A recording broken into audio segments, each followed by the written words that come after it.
Good morning বন্ধুরা, দীপঙ্কর দে math man চ্যানেলে আমাদের সকলকে স্বাগত জানাই। তো আজকে আমরা যে বিষয়টি নিয়ে জানবো সেটি হচ্ছে কম্পাউন্ড ইন্টারেস্ট ক্যালকুলেশন কীভাবে করা হয়। তো কম্পাউন্ড ইন্টারেস্টের বেসিকটা কী? সেটা হচ্ছে যখনই আমরা কোনো টাকা ব্যাংকে জমা করি বা কোনো জায়গা থেকে টাকা ধার নিই, সেক্ষেত্রে কম্পাউন্ড ইন্টারেস্ট ক্যালকুলেশন করা হয় এইভাবে, যে টাকা ধার নেওয়া হয় তার উপর যে হারে ইন্টারেস্ট হয় সেটা বছরের শেষে গিয়ে প্রিন্সিপাল অ্যামাউন্টের সঙ্গে যোগ হয়ে গিয়ে নেক্সট ইয়ারে আবার সেটাই প্রিন্সিপাল আকারে ধরে তার উপরে ইন্টারেস্ট ক্যালকুলেশন হয়। ধরে নেওয়া যাক ধরে নেওয়া যাক 5,000 টাকা ব্যাংকে জমা রাখা হয়েছে এবং কম্পাউন্ড ইন্টারেস্ট দিচ্ছে 5% হারে। তো এক্ষেত্রে কী হবে? এক্ষেত্রে আমাদের ইন্টারেস্ট কী দাঁড়াবে? ইন্টারেস্ট দাঁড়াবে 5,000 গুণ 5 ইন্টু 1 মানে 1 বছর, নিচে হচ্ছে 100। সিম্পল হিসাব। তো এখানে আমরা দেখতে পাবো যে 250 টাকা আমাদের এসআই হচ্ছে।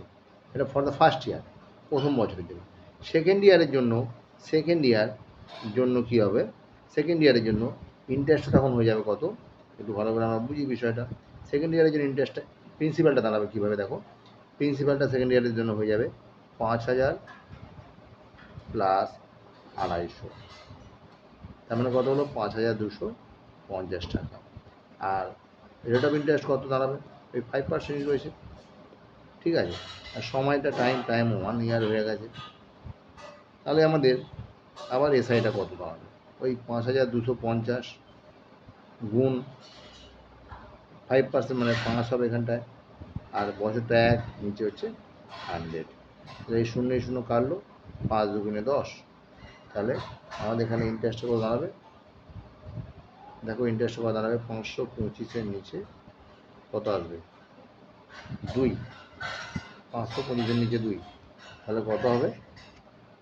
2 দুগুণে 4,